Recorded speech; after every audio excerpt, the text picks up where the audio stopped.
Hello, lovelies. Welcome to Paris with Angela, the podcast for Paris lovers and trip planners.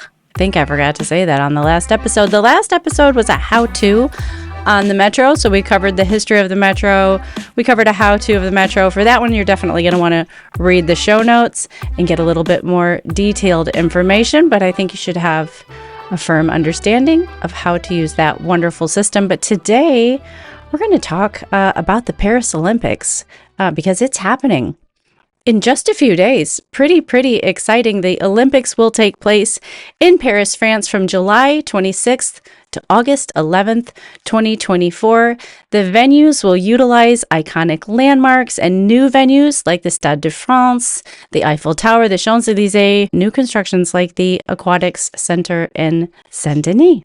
Pretty exciting.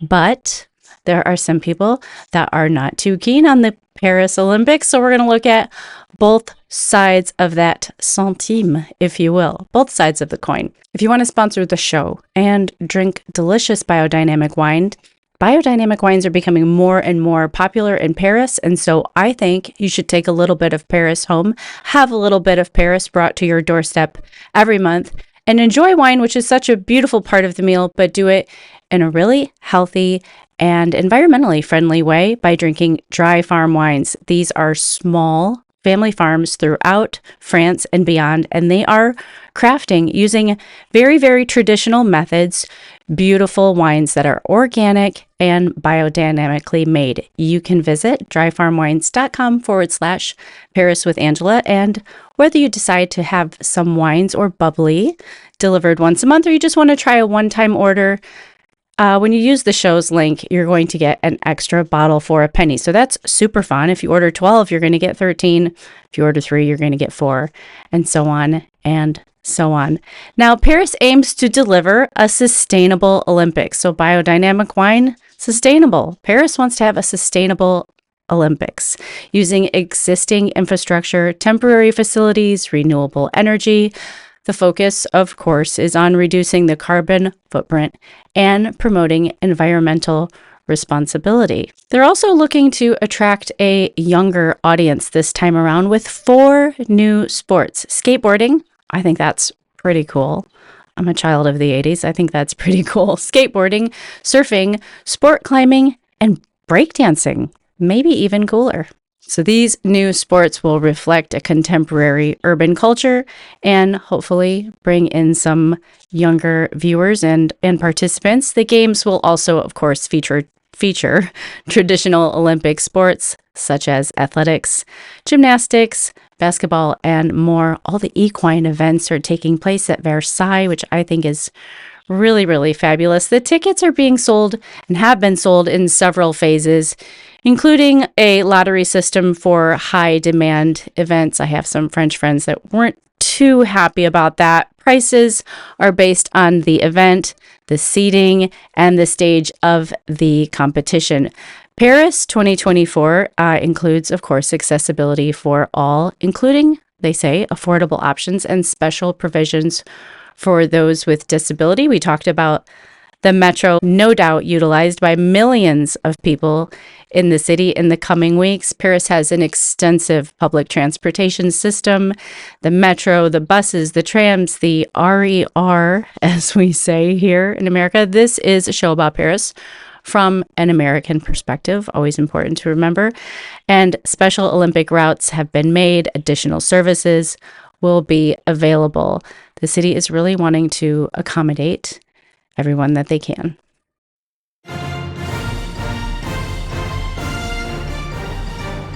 No doubt it's a very popular time for the city, so early booking at hotels and Airbnbs was recommended due to high demand. If you're watching on YouTube and you're headed to the Paris Olympics, I'd love to hear all about it in the comment box, or if you and your children are going to be watching online like we are in our house, tell me what you're most looking forward to. The athletes will stay outside of the city in places like Saint-Denis and the Île-de-France region. But no doubt the hotels inside the city are going to be jam-packed. Security, no doubt, will be at an all-time high with security measures in place.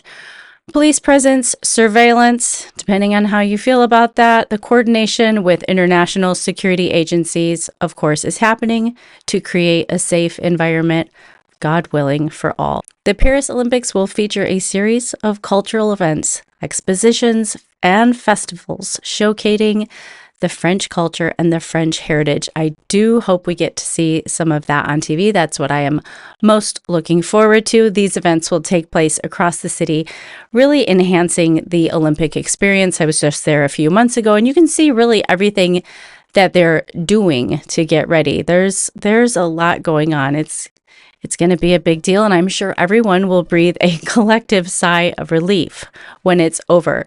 So if you're visiting during this time, book ahead, get your tickets early. We're coming right up on it, so I'm assuming you have everything in order. Use public transportation when you can to avoid traffic congestion. Traffic in Paris can be pretty gnarly as it is. And if you visited the city before and visited places, monuments, for example, like the Eiffel Tower, you know about security checks, but be prepared for security checks at all of the venues.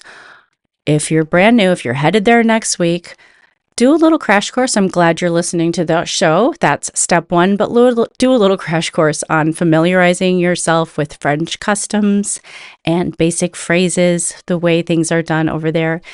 A little bit of that will go a long way as you respect local traditions and, of course, any environmentally sustainability efforts that they've put in place for the games. Now, of course, being that Parisians are involved, there's going to be a lot of opinions. So some of the opinions on the Olympics coming to town are favorable and some of them not so much. I've had some fantastic conversations. I love asking my Uber drivers what they think about the whole thing. Of course, many Parisians feel a sense of pride about hosting the Olympics, seeing it as an opportunity to showcase their beautiful city to the world. The event is expected to bring, of course, international attention and even more tourism. Of course, with that comes economic benefits. The cultural and social benefits means that Parisian culture and art and heritage will be featured on the world's main stage. And people, no doubt, are looking forward to the cultural events and the different festivals that will coincide with the Olympics. There's always something happening in Paris, always. So no matter when you're going, it's really nice to just do a Google search of things happening in Paris next week, and you can find different exhibitions and festivals, and some of them, no doubt, will coordinate with the games. The Olympics are driving significant investments into the infrastructure, including transportation, new sports facilities, urban development, and these are expected to benefit Parisians long after the games are over. I've seen some things in place, and I was driving by, I wonder if that's going to stay. There's going to be an economic impact. So there's concern and criticism there. The cost of hosting the Olympics, some fear the financial burden might fall on the taxpayers, and they're worried about the potential costs overrunning whatever benefits there might be. And naturally, the disruption to everyday life. So there's going to be, significant disruption. How couldn't there be? Traffic, congestion, changes to public transportation, additional security measures, which always, while they're for everyone's safety, they take extra time, they cause extra hassle, and these, no doubt, will affect daily life and businesses. And there's concern about the impact on housing. Paris is a very, very expensive place to live. And so there's a concern about potential rent increases, the displacement of residents due to the development of Olympic facilities, and, the environmental impact. Some are concerned about the actual sustainability of the games. So concerned about pollution and waste and the carbon footprint of the event. Now, the government would say that they're doing their due diligence. There's an organization committee making efforts to engage with local communities, seeking input, addressing concerns through the public, through community meetings.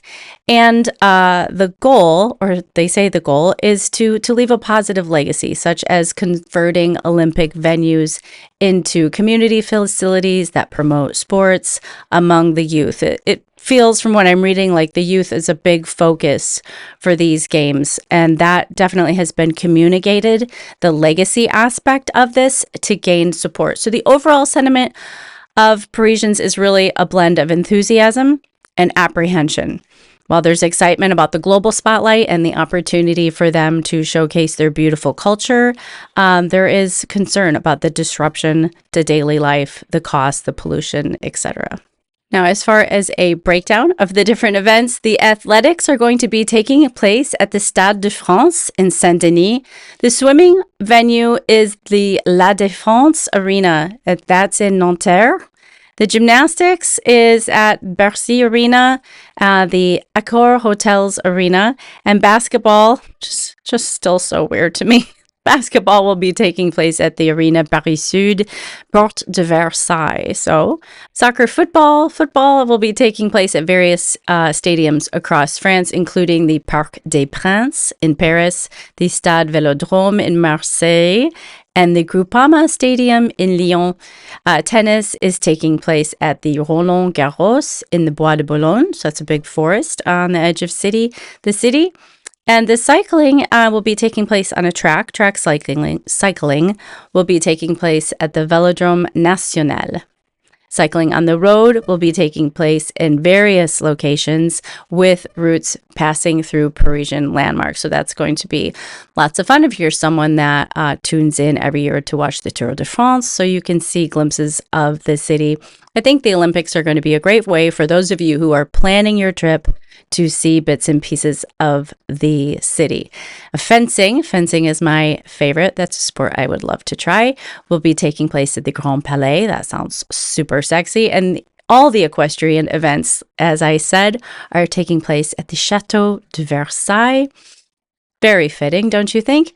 Surfing will be taking place in Tahiti, which is super cool. And then we have the new sports like skateboarding, surfing, sport climbing, breakdancing taking place as well. I'll put those locations in the show notes of this episode because there are so more. There's volleyball, there's badminton, there's hockey, there's golf. There's too many more to list off. But if I can find a link for you, I'll be sure to put a link of the Olympics schedule in there for you as well.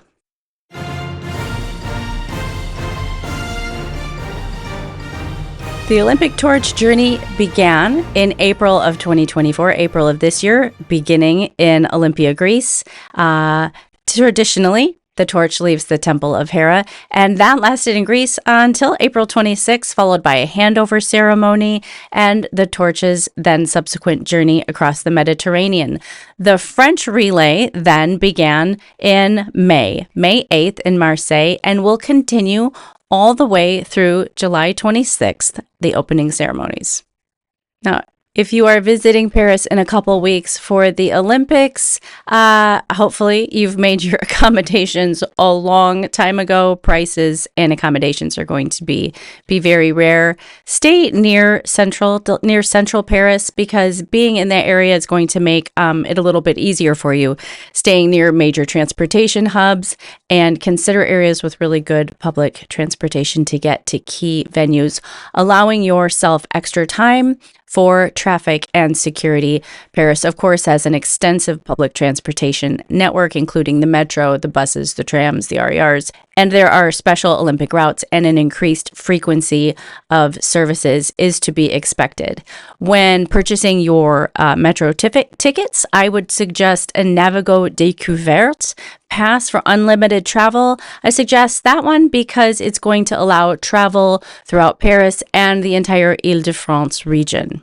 And if you're not going for the Olympics, but you happen to be in Paris over the next few weeks, expect extra security, expect possible delays, especially if you are near one of the Olympic venues. If you want to bypass public transportation, if it's a little too busy, you could use Vélib, which is the Paris bike sharing system. If you are lucky enough to be attending any of the events, be sure to show up early and be aware of the specific entry requirements and prohibited items. There will be increased security. While you're there, take advantage of visiting the iconic monuments like the Eiffel Tower, the Louvre, Notre Dame. It's not open yet, but you definitely can walk around and see it. Montmartre, consider purchasing a Paris museum pass. I will be doing an episode on the different suggestions for visiting as many monuments and museums as possible. The Paris museum pass can be very handy because it's sort of like for my American audience, it's like a Disney park hopper pass. So you can use it at numerous places. And while you're there, why not get out of the hustle and bustle a little bit? Consider a day trip to Versailles, as long as it's not on the day where they're competing, Giverny, and maybe even the Champagne region if you need to get out of the busy city and blow off a little steam. The weather in Paris in July and August is warm, so I would dress light with light, comfortable clothing, carry water if you're worried about staying hydrated, and I always suggest wearing layers in the city because the temperature fluctuations can be pretty great, from being cool in the shade to very, very warm if you're down in the metro or out in the sunshine, so you want to make sure that you're comfortable all day, of course. If you are traveling internationally for the first time, make sure you have a SIM card for your phone so you don't get into any communication problems. And remember that most cafes and restaurants and public areas offer free Wi-Fi.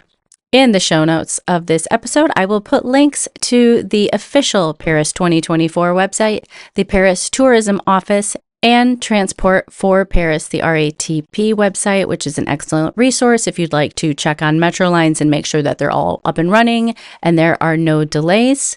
So that is a brief look at the Paris Olympics, everything you need to know about how the community feels, how to navigate your way, have a great time if you're going, watch it on TV. If you're not going, it's going to be a fantastic way for you to see some of the city and get excited about your next trip, whether that's with me on one of my Paris with Angela trips right here. You can visit ParisianFarmGirl.com/Paris with Angela. I have been online for about the last 20 years as Parisian Farm Girl. I have a YouTube channel under that name, an Instagram feed, a website, and that's where you will find all French-inspired living. Twice a year, I take followers from that platform to tour Paris with me. If you would like to come, there are spaces for 2025. So visit ParisianFarmGirl.com/Paris with Angela. I will put all these links and more in the show notes. Thanks for tuning in to another episode of Paris with Angela, the podcast for Paris lovers and trip planners. I will see you all again very soon. À bientôt.